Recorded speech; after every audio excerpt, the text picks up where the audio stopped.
지난주 말씀에서 바울은 새로 부임한 베서도 총독의 법정에서 세 번째 재판을 받았습니다. 먼저 예루살렘에서 내려온 유대인 고발자들이 여러 가지 무거운 제목으로 바울을 고발했지만 증거를 하나도 대지 못했습니다. 이어 피고였던 바울은 나는 유대인의 율법이나 성전이나 가이사에게나 도무지 죄를 범하지 않았다고 자신을 변호하였습니다. 그렇다면 재판관은 어떻게 하면 됩니까? 증거가 없고 피고는 무죄를 주장합니다. 무죄 석방하면 되는 것입니다. 그런데 총독은 그럴 생각이 없었습니다. 그래서 바울은 로마 시민의 권리를 이용하여 황제에게 상소를 하였고 그 자리에서 황제에게로 갈 것이 결정이 되었습니다. 이런 재판이 있은 지 수일 후에 있었던 일입니다. 13절 같이 읽어보겠습니다. 수일 후에 아그리빠 왕과 버니게가 베스도에게 문안하러 가이사라에 와서 아멘. 여기 아그리빠 왕이 나오는데요. 이 사람은 헤롯 아그리빠 2세로서 예수님 탄생 당시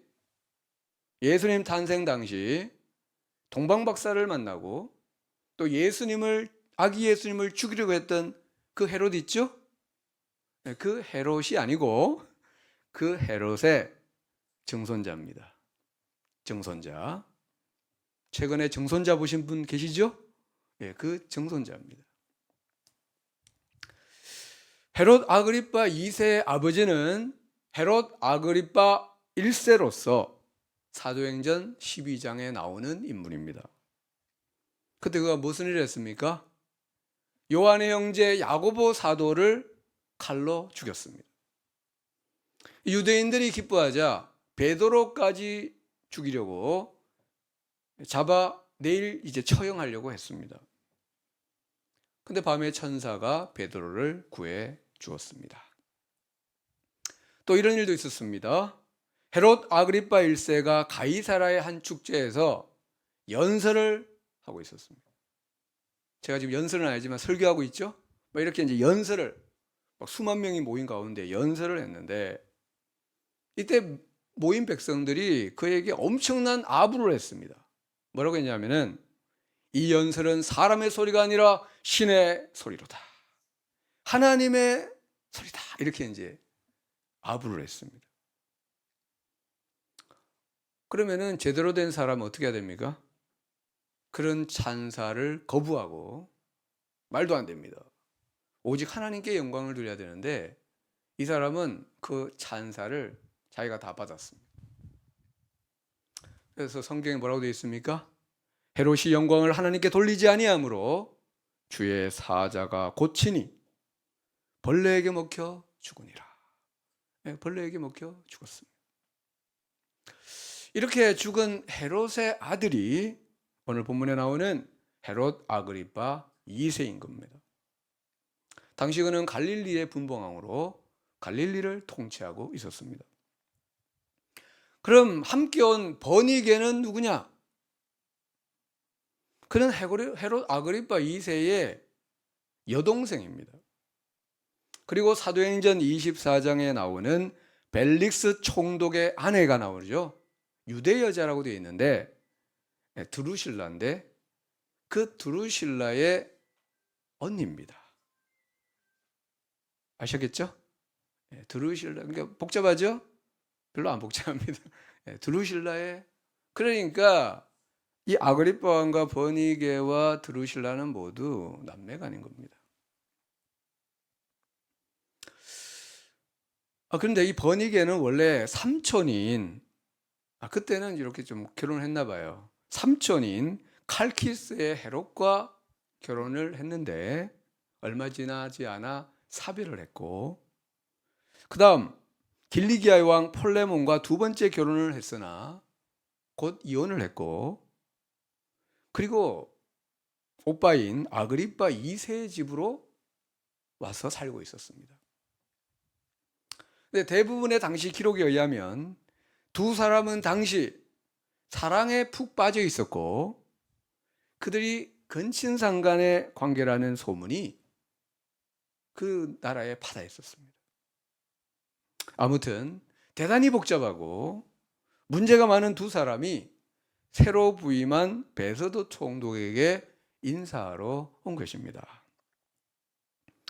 이때 베스도가 전임자 벨릭스 총독이 남긴 미제 사건을 아그리파 왕에게 이야기를 했는데 14에서 15절 말씀입니다. 같이 읽어보겠습니다. 여러 날을 있더니 베스도가 바울의 일로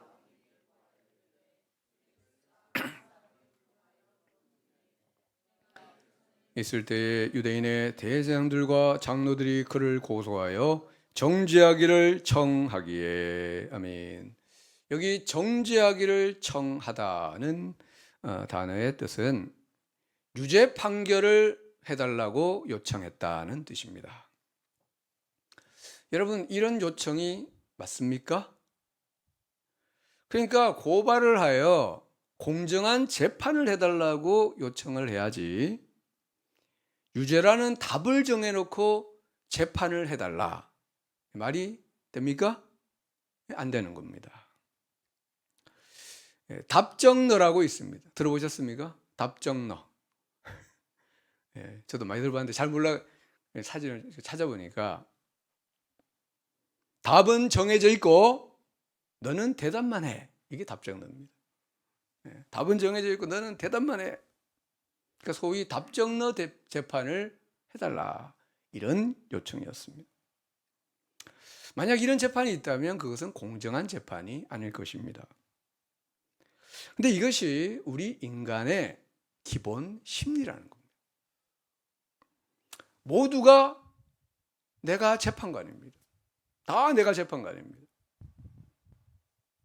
그래가지고 내가 이미 답을 정해놓고 무조건 유죄 판결을 내려달라고 요청을 하는 겁니다. 여러분, 정치적으로 민감한 사건이 있으면 어떻습니까? 법원 앞으로 몰려가서 무조건 유죄 판결을 내려달라고 합니다. 그리고 유죄 판결이 나오면 정의로운 판사, 무죄 판결이 나오면 불의한 재판관, 이렇게 비난을 하는 겁니다. 우리나라의 법은 몇 심제입니까? 3심제입니다. 그러니까 한 사건에 대해서 재판을 3번 할 수 있습니다. 이게 어떤 의미입니까요?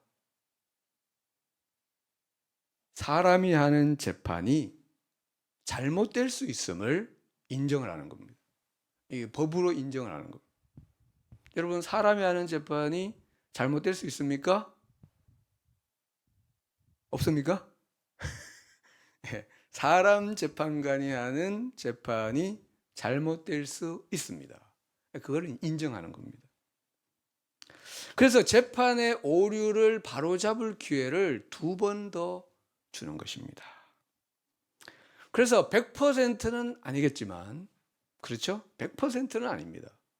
100%는 아니겠지만 3심까지 유죄가 나왔다면 유죄가 맞을 것이고 3심까지 무죄가 나왔다면 무죄라고 생각하는 것이 좋을 것이다, 그런 것입니다. 그리고요, 우리가 잊지 말아야 할 것이 하나 있습니다. 그 모든 재판 뒤에 최후의 재판관이 계시다는 겁니다.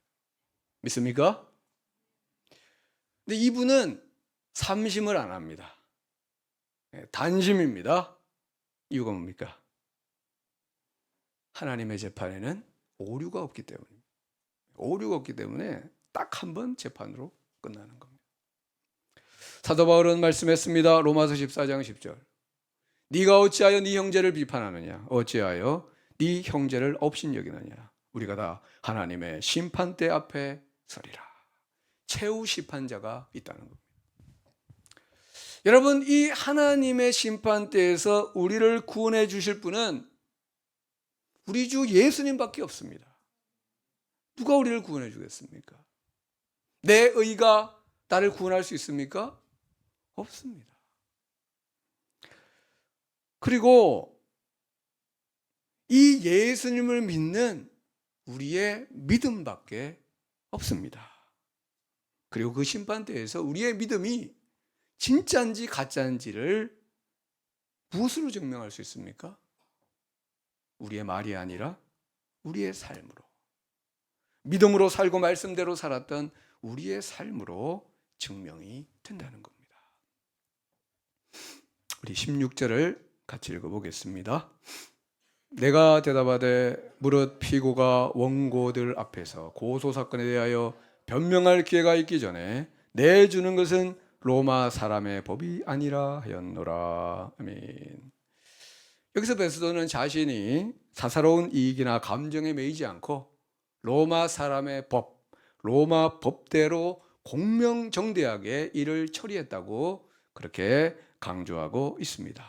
그런데 여기에는 약간의 과장과 숨김, 은폐가 들어있습니다. 왜냐하면 그가 최초 예루살렘에서의 재판을 거절했던 이유는 이 말과 달랐기 때문입니다. 그때 뭐라고 했습니까? 4절에 보면 베스도가 대답하되 그들이 이제 막 고발하니까 바울이 가이사야에서 구려된 것과 자기도 멀지 않아 떠날 것을 말하고, 그때 이유는 뭐였습니까? 로마법 이야기했는지 모르겠지만 그때 이유는 처리가 번거롭다는 겁니다. 바울은 지금 가이사랴에 있고 나도 곧 가이사랴로 돌아가는데 다시 그를 데리고 와서 재판하는 게 너무 번거로우니 당신들이 내려오라, 이렇게 이야기했습니다. 근데 여기서는 이런 이야기는 안 하고 자신이 로마법대로 사건을 공정하게 처리하고 있다는 것만 이야기를 했습니다. 근데 이런 과장과 숨김은 그의 말 여러 곳에서 나타나고 있습니다.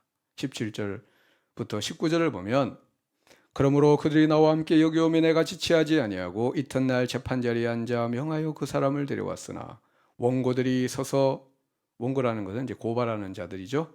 서서 내가 짐작하는 것 같은 악행의 혐의는 하나도 제시하지 아니하고, 우리 19절은 같이 읽어보겠습니다. 오직 자기들의 종교와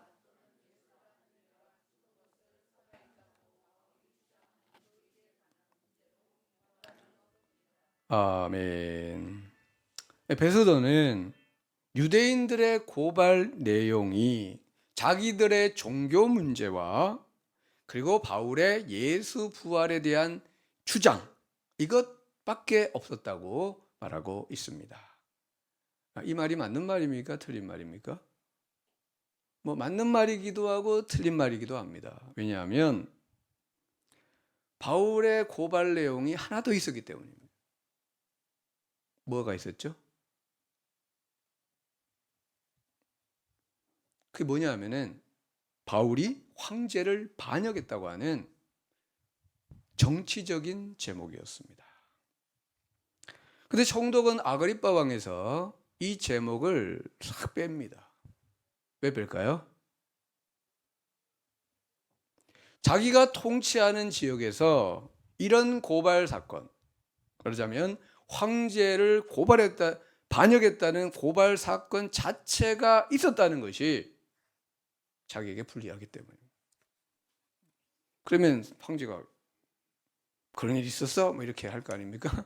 그 문책이 이제 자기한테 오기 때문에 이런 걸 싹 빼버린 겁니다. 20절, 내가 이에 대하여 어떻게 심리할지 몰라서 바울에게 묻되 예루살렘에 올라가서 이 일에 신문을 받으려느냐 한즉, 이 말도 사실과 다릅니다. 그가 바울에게 예루살렘으로 올라가서 신문을 받겠느냐고 물은 이유는 9절에 나와 있는데 뭐라고 되어 있습니까? 베드로가 유대인의 마음을 얻고자 하여 그런 말을 했던 겁니다. 근데 내가 어떻게 처리할지 잘 몰라서 그렇게 말했다고 사실을 왜곡하고 있습니다. 여러분, 우리가 이런 베드로의 말에서 느끼는 게 뭡니까? 그의 말이 철저히 자기중심적이에요. 자기중심적. 자기에게 유리한 것, 자기가 잘한 것은 강조하여 말하고 자기에게 불리하거나 잘못한 것은 감추고 축소시키는 겁니다. 근데 여러분, 이것이 이 베스도만의 문제입니까? 그렇지 않습니다. 우리 모두의 문제입니다. 우리도 그렇죠? 아닙니까? 예. 내가 잘한 거는 과장하고 잘못한 거는 감추고. 저를 포함해서 대부분의 사람이 사실 이렇습니다. 꼭 거짓말은 아니라 할지라도 잘한 것은 과장하고 잘못한 것은 축소하고 아예 말하지를 않는 겁니다. 여러분, 이런 일이 우리 사회에 너무나 만연하고 있습니다. 남이 잘못한 것은 확대 재생산합니다. 확대 재생산. 자신이 잘못한 것은 합리화하고 축소하고 은폐합니다. 신문 사설들을 읽어보면 같은 사건에 대해서 논조가 전혀 다릅니다. 그럴 수밖에 없습니다. 왜냐하면 모두 자기 시각으로 그 사건을 보기 때문입니다. 제가 알기로 예전에 이 땅의 리더들은 좌우를 가리지 않고 다양한 신문을 읽었습니다. 그렇죠? 신문을 가면은 비서들이 신문화에 종류대로 다 펴놓아서 준비해 주는데, 보수적인 인사도 진보적인 신문을 읽었고 진보적인 인사도 보수적인 신문을 읽었습니다. 왜냐하면 나와 다른 시각을 가진 사람의 생각을 알아야 했기 때문이고, 또 내가 보지 못하는 부분도 보아야 했기 때문에 그렇게 했습니다. 그리고 그걸로 이제 정치적으로나 경제적으로 반영을 하는 거죠. 여러분, 이게 무슨 의미입니까? 자신의 한계를 인정하는 겁니다. 내 생각이 틀릴 수 있다는 것을 인정하는 겁니다. 근데 요즘 정치인들은 그렇지 않은 것 같습니다. 자기가 보고 싶은 것만 보고 듣고 싶은 말만 듣는 것 같다는 겁니다. 예전에 제가 모시던 목사님은 신문을 한 3-4가지 보신다고 그랬습니다. 근데 이제 좌우, 예를 들면 조선일보도 보시고 한겨레 신문도 보시고, 그렇게 하시는 이유가 이제 마음에 와닿았는데, 그 이유가 뭐냐면은, 교회 안에는, 이제 그분은 이제 서울에서 목회했는데, 교회 안에는 성도 중에는 보수적인 성도도 있고 진보적인 성도도 있는데, 목회자로서 그들의 생각을 모두 알아야 하기 때문이다. 이렇게 말씀을 했습니다.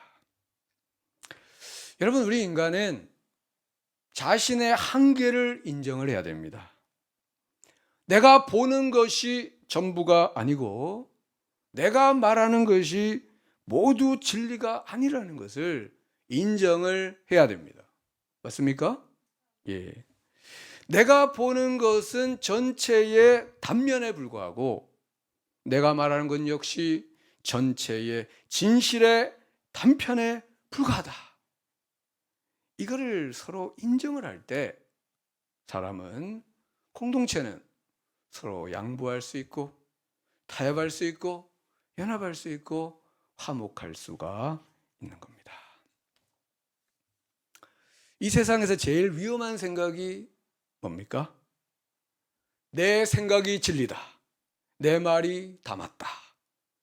이게 제일 위험한 생각입니다.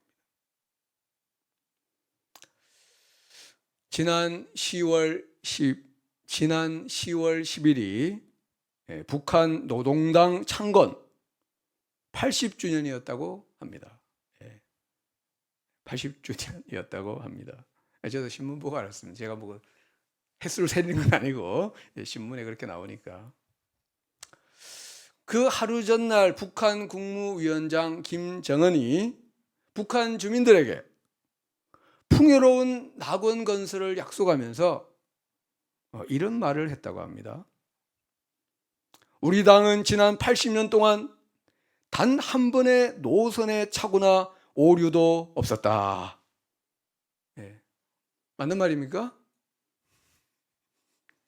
예. 틀린 말입니다. 이 인간이 이런 말을 할 수는 없습니다. 하나님은 맞는데 어느 누구도 이런 말을 할 수가 없습니다.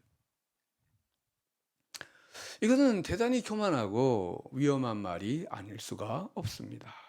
그런데 문제는 자기중심적인 모든 인간의 내면에 이런 생각이 자리 잡고 있다는 것입니다. 여러분, 우리의 생각과 말에는 수많은 오류와 비진리가 있습니다. 오직 하나님의 말씀만이 진리고 하나님의 생각과 계획에만 오류가 없는 줄로 믿습니다. 오늘 우리 교회 두 번째 세례 예식이 있습니다. 세례가 무엇입니까? 골로새서 2장 12절에 보면 너희가 세례로 그리스도와 함께 장사되고 무덤에 묻혔다는 겁니다. 또 죽은 자들 가운데서 그를 일으키신 하나님의 역사를 믿음으로 말미암아 그 안에서 함께 일으키심을 받았느니라. 예수님의 부활에 함께 참여하게 되었느니라. 여러분, 우리는 세례로 말미암아 그리스도와 함께 죽는 것이고 세례로 말미암아 그리스도와 함께 다시 사는 겁니다.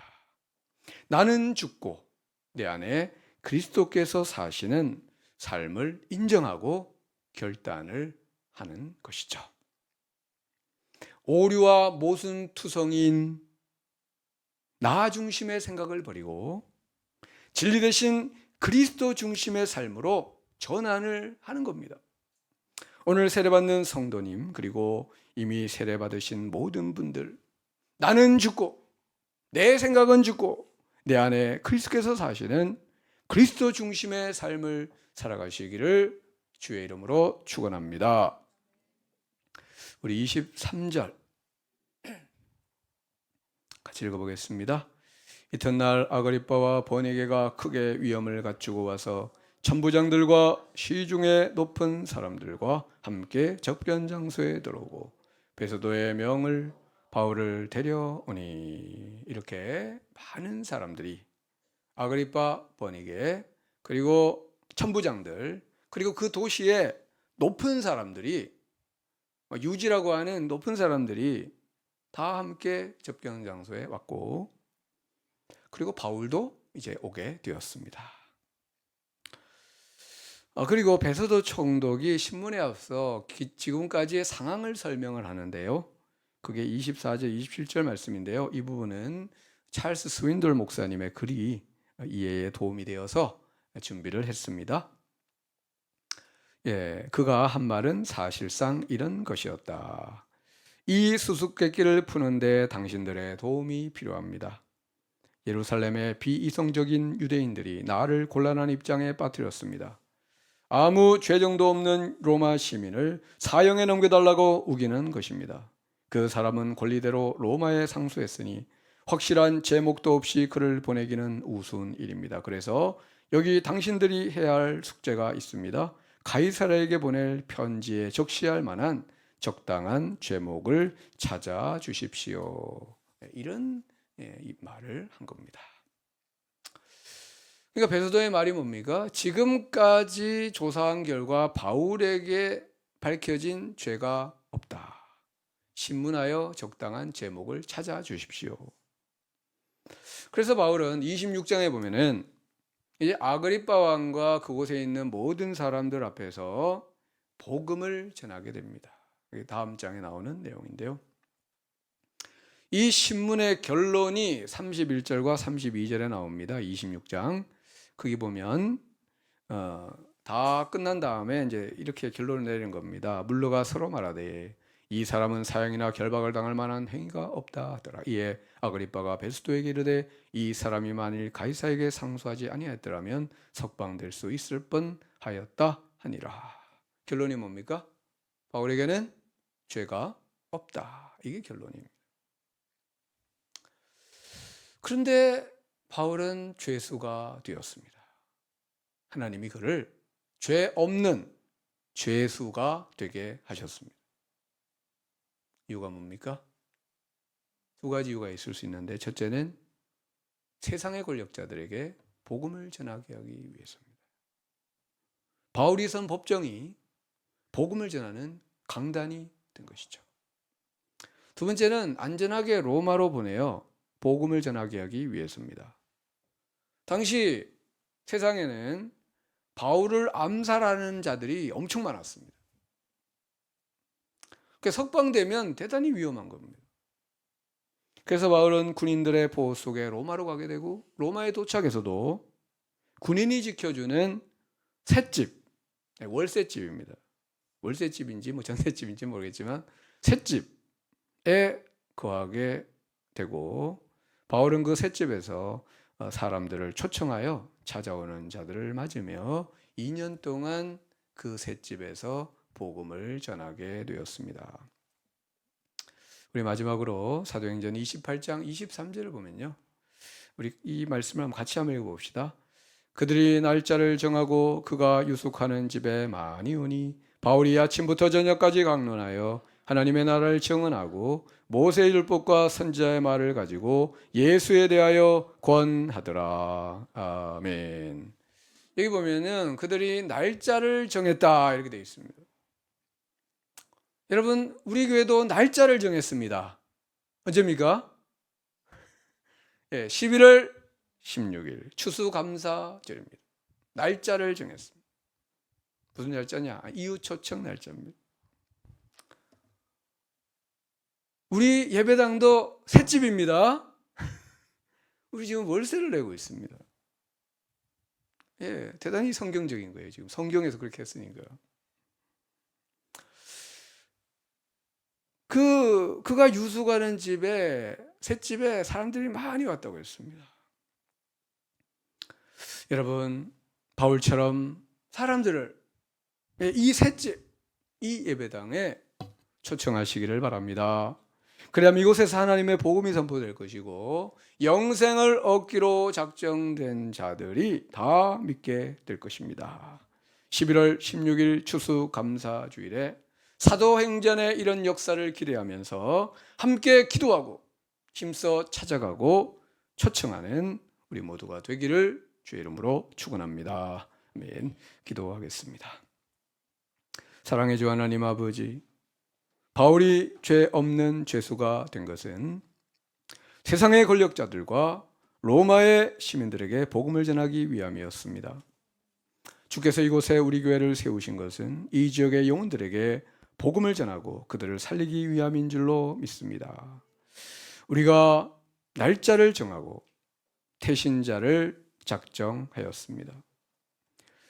그들을 위해 함께 기도하고 힘써 찾아가고 초청하게 하여 주옵소서.